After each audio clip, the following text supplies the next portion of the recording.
a read here from Neeb. Now, it's still going to be tough because, of course, with his positioning of the barracks, it's very difficult for the probe to get on top of this SCV. One of the only random things in all of StarCraft 2, as you guys know, is the path that an SCV takes while building a building, which can make it difficult for the probe to rotate around, but I think the probe's going to stop this from going down, and this is a huge win for Neeb. Even gets the SCV. Blammo! Grant, how borked is MaSa now? I mean, MaSa's playing from behind. His first rack's very, very, very behind here. You can see it's already the cybernetics score going down before the first rack is even done. There's a nexus before the first rack is even done here for Neeb. Neeb having his free reign now to probe. He has no concerns in the world. He knows there is no chance anything is coming his way, because you can't build any tech without a barracks, and he knows exactly what that barracks is doing because he's playing on it. Now, it is going to complete, and a Reaper will be made, but it's not going to be that different to a standard timed Reaper after all of the delays.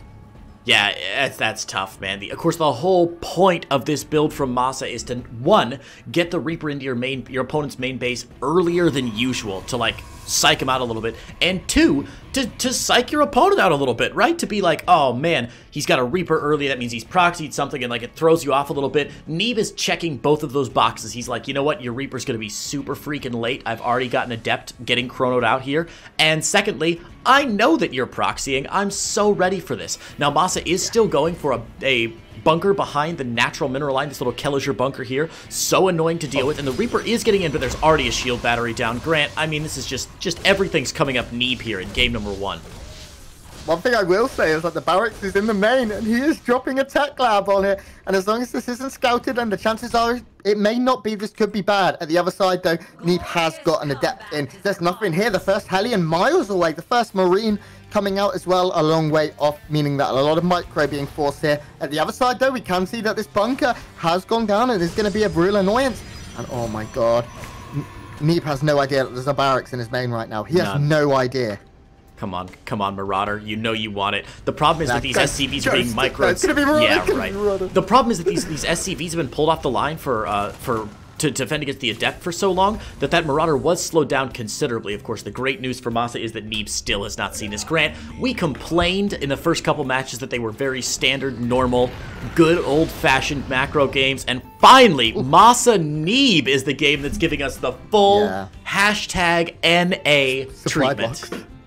This is proper NA. Yeah. MaSa now supply block, can't even start his second Marauder. Lost 5 SCVs and is still supply block. He's going to go down now and go, okay, the barracks isn't there. Probably just flown home. No worries. Now he goes over and sees it. Oh, Neeb. Oh, Neeb. These two, of course. And that's going to force that concussive shell Marauder out here. Obviously, there are some units from Neeb out able to deal with this. The shield battery should help him out, but the Hellion and the Natural actually slowing down some of this stuff. And there's a lot of the main base here for MaSa. All of a sudden, Neeb's under some big duress. Yeah, and the Adept's going to be very useful here, a Stalker as well. Neeb is taking a pretty good hold of things here, taking down a lot of these important units. GG, MaSa knows he's 2 behind, 1-0 to Neeb. What a game. Yeah. What a game. That was like, you're British, Grant. You must have watched Mr. Bean before, right? Yeah, of course. That was like an extended Mr. Bean sequence where MaSa was like, oh, I'm going to go do something. And then he like stepped in a pothole and fell over and then somehow grabbed a hold of the pothole and like also pulled someone down with him and then decided to pull that person down and stand on their shoulders instead. And Neeb was just like looking down at him like, what the hell are you doing? Everything going wrong for MaSa there. And he tried to cheese his way out of cheese and couldn't do it. A good hold by Neeb there. Not the way I thought that game was going to go down, but I think that was the result that I probably expected, Grant. Yeah, definitely, I think so. As soon as you scout that proxy rack, you've seen everything you need to see.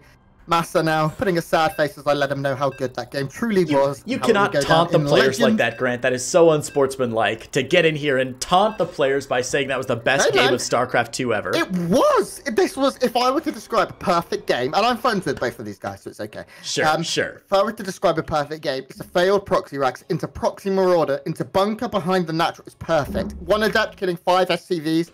At the other side of the map is everything I've ever wanted. Atrocious. Absolutely atrocious, Grant. You're a monster and should be shackled away in the Tower of London until your skull rots off and your bones are carried away by, I don't know, tufted titmice or whatever birds you have in the UK. I was going to say vultures, but I don't think you guys have vultures, do you? You can't say titmice on stream. Oh man, we're gonna get DMCA'd so hard, Grant. Yeah. I knew it. I knew it. That's what was gonna happen. The good news is, while we're still up, Grant, the police aren't knocking on my door yet, so I'm gonna keep casting this game until they drag me away. Spawning in the top right-hand side of Pillars of Gold LE, it's our blue Protoss player representing the US of A and Ting Esports. His name is Neeb. And it's in the bottom left, representing Alpha X. He is the Red Terran player from Canada. Can he bring it back? It's MaSa. Now, for those of you casual observers back home, you might know the names of some NA players. You probably know Estrella's name, Max Angel. You probably know Scarlet's name, Sasha Hostin. You might not know Neeb's name. Grant, do you want to tell the amazing people back home how awesome Neeb's real name is in real life? You mean Ultra German Alex Sunderhoff? Yeah, Alex Sunderhoff. You would think he was actually German. He's actually American. But what a dope-ass name, Sunderhoff. Like, it's so good, Grant, and I'm so jealous. And just in case you're unaware of Neeb and his success, let me say one number for you, and that is 517,812, which is what Liquipedia currently has as his winnings. That doesn't include salaries. That doesn't include some smaller tournaments. Over $500,000 won by this guy in bigger tournaments. The best in the world, or the best certainly in the foreign world, we'll put it that way, outside of Korea, for at least a year at one point in 2017, 2018.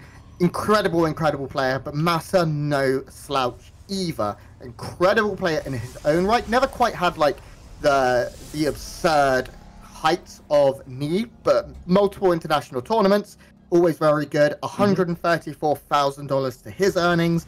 Crazy numbers we're talking.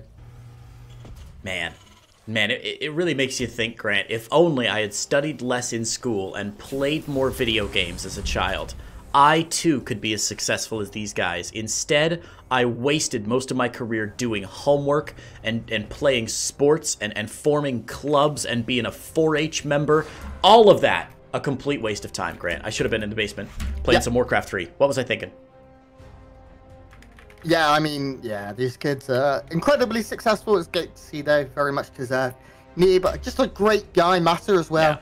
Yeah. Spent a lot of time with these guys at events, just hanging out and stuff. I remember the first time before I started really commentating, I was hanging out in Uthermal's Discord, and you got Neeb on like a Discord chat, and we were all so excited, like fangirling for Neeb. Oh yeah, because he was a big deal then. Oh yeah, and still is. I mean, we still expect him to arguably win NA.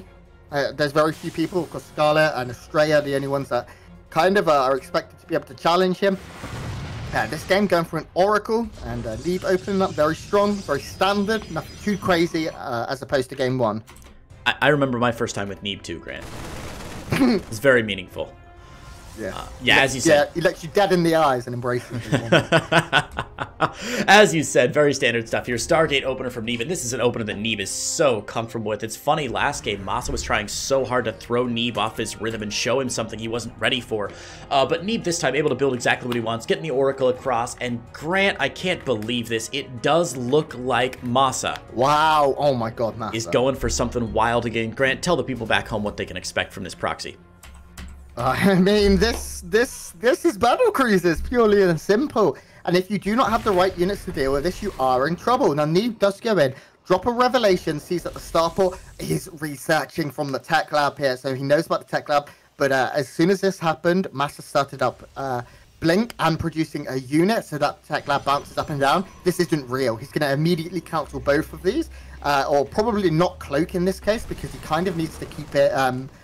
yeah, there we go. He does cancel but the revelation's still on there. He cancels it. Yeah, as long as Neeb's re-adds it. As long as Neeb's not paying super close attention. Just a quick correction, Grant. You did say that MaSa was starting Blink from that Starport Tech Lab, and I just want to confirm for the people back home that Grant and I have been casting for something like 6 hours today, and your brain turns to mush. He hasn't started Blink, although that would be. Can you imagine a freaking Banshee with Blink and Cloak? How dope would that be? Oh, don't. That'd be like Tracer from Overwatch. Every time it blinks, though, it has to say "Cheers, love." Right? Is that fair? Because I feel like that's fair. I mean, it was shite, but it wasn't too shite. Come on, it wasn't that bad. Plenty of Marines here to drive this away, but Neeb going to keep both these Oracles alive. Wow, thinning down the Marine count just a little bit, and these Oracles are going to get back in Grant, and again, he's going to get a Revelation down, and he's got to know now at this point, like, wait a minute, there's no way that Cloak takes this long to research. I would have seen your Banshee come out. Something is up. Is Neeb suspicious right now, going for a Void Ray next? I think he's certainly concerned about the possibility of something crazy. A Void Ray is nice. Prismatic alignment does do good damage here to the Battle Cruiser. And where is she? As she has now popped. We do want to keep an eye on it. She's now down here. The Prism. Oh, there's 2 Void Rays actually. 2 Void Rays is perfect. Yep. This is a great response. I mean, he got nothing except a battery. 1 probe, Grant. 1 singular solitary probe. And it's not enough. A couple SCVs going down behind this. Not even sure where those are in the main base or something. I mean, there's going to be an attack here, but the Void Rays are here. The tank's not even sieged up, Grant. And MaSa is just going to roll over like a